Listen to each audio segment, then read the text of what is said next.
In this problem, we're going to look at one more technique for doing integration.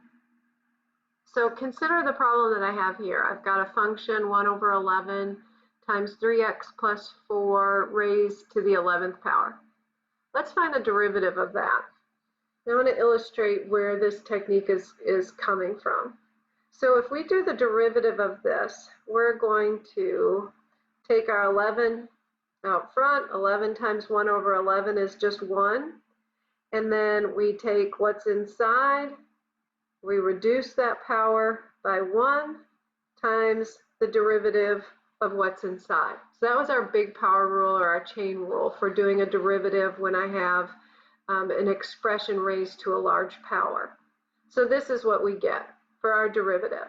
So let's put both our function and our derivative in notation using integration. So what this means is that if I integrated 3x plus 4 to the 10th power times 3 with respect to x, we would get 1 over 11, 3x plus 4 raised to the 11th power plus our constant of integration. So what we need to be able to figure out is how we went from here to here. So what I want to point out by writing out this notation is if you compare what's inside of that parenthesis, so ignore the power, and compare that to this number sitting out here. Notice that this number here is the derivative of 3x plus 4. So we've got this extra little function inside here, I'll call it u of x, and sitting right next to it as a product is u prime of x, the derivative of x. So if I can manipulate an integrand into having a function being multiplied by its derivative, then I can use this technique called integration by substitution. So what integration by substitution involves is expressing that integrand as the product of two functions where one is the derivative of the other. So in this case up here, that's what I had. I had my function here, and I know it's raised to the 10th power, but we don't need to worry about that part. And then that function inside, that derivative was also present in my integrand. It was represented by that 3. So this one is set up perfectly for using this technique of substitution. And my substitution here is that I'm going to let my u be that expression inside those parentheses. So I'm going to let my u be that 3x plus 4. So one of the first things to recognize when you're doing an integration by substitution problem is what you might substitute u for. And when you recognize the common substitutions for u, then it becomes easier to recognize the problem as a substitution problem. So let's take a look at this chart here where I've illustrated some of the common substitutions of u. So in this first one, I have the one that we just kind of witnessed. And that is when I have an expression raised to a large power. That is going to be an integration by substitution problem, more than likely. We've got some other things we got to make sure work. And the u that I'm going to use is going to be the expression in the parentheses. Another common substitution problem is when I have a radical over an expression. So a square root or a cube root over a sum or a difference. Then the common substitution is to let u be the radicand, to let u be the expression that's underneath that root symbol. The third one is when I have an expression in a denominator, or a sum or a difference in a denominator. So in this case, I've got a difference down here in my denominator. then the u will be that expression that is in the denominator of that rational function. And also, if I've got a more complicated exponent on my e, so I have a function as an exponent on my e that contains a sum or a difference, then u is going to be that exponent. So remember that in that previous example, I mentioned that not only do we have to have the u there, but we also have to have the derivative of the u present in the integrand in order for my integration of substitution to work. So if you look back at this chart, then what that would mean is if I'm going to let u be 5x plus 2, then the du dx, the derivative of that, which is 5, would also have to be present in the integrand, or I'd have to at least be able to get that 5 in my integrand.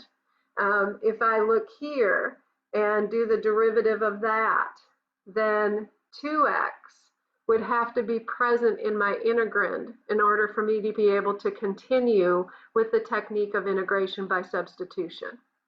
So let's take a look at an example and the steps that you'll go through when you're looking at integrating something by substitution.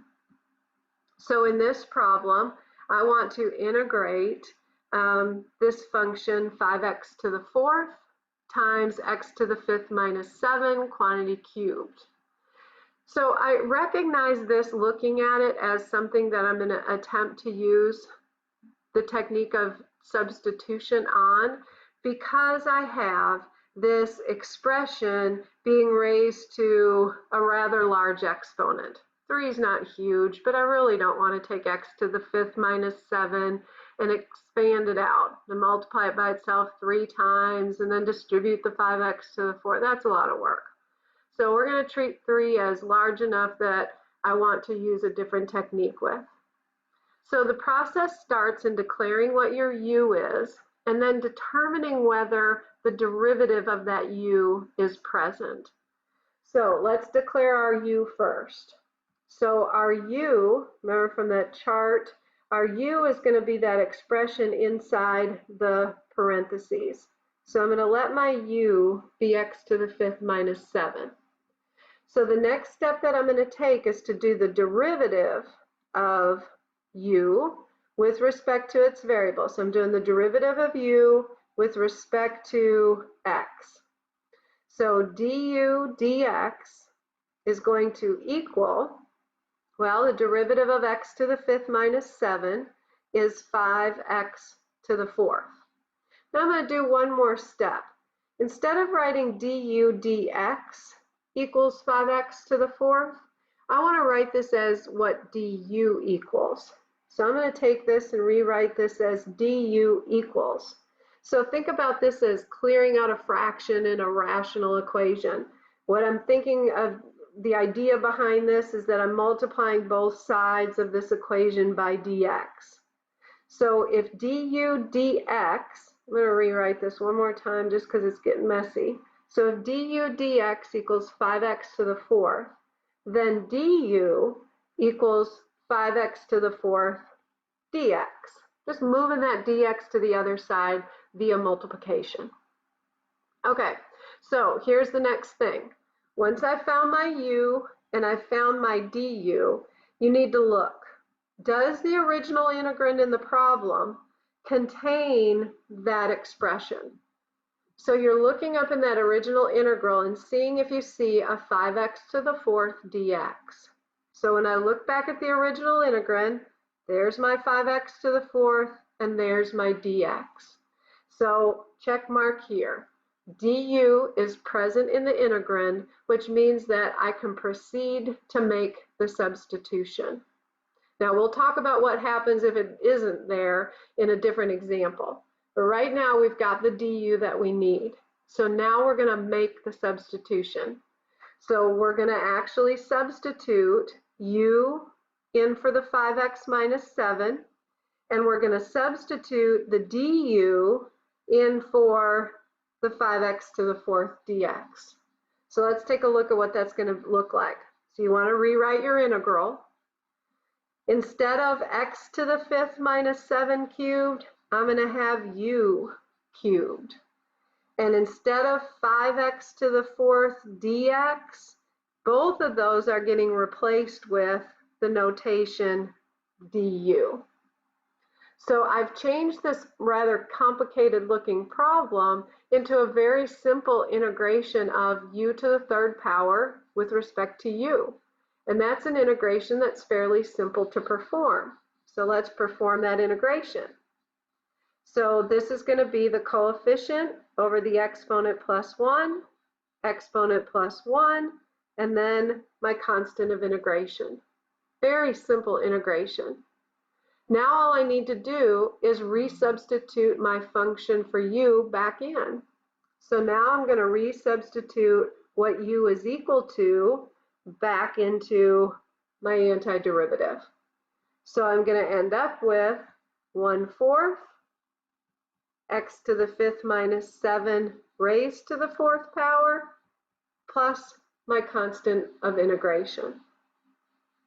So once you know that your u and your du are there in the original integrand, then you're going to change the problem into something that's very simple to integrate and then substitute back in what your function actually was.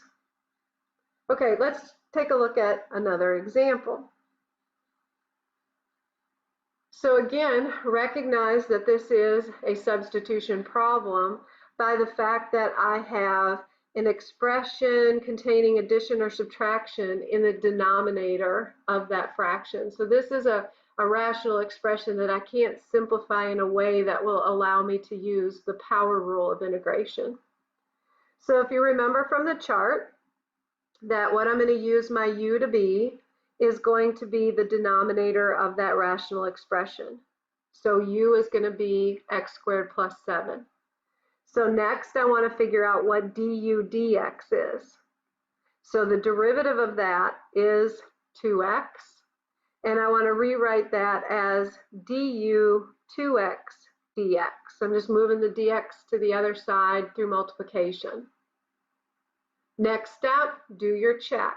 We want to see if 2x dx is in the problem. So when I look over in the problem, there's my 2x, there's my dx, check. So we have what we need to move on. So now we're ready to make the substitution. So now we're going to rewrite the problem. This is going to become the integral of u goes here. And remember, these two, the 2x dx, they're going to come out and be replaced with a du. So you're not going to have that numerator anymore. So don't forget this x squared plus 7, though, is still in the denominator, which means u is going in the denominator. But since we don't have a numerator anymore, well, we do have a numerator, but since we don't see what that numerator is, my numerator is 1.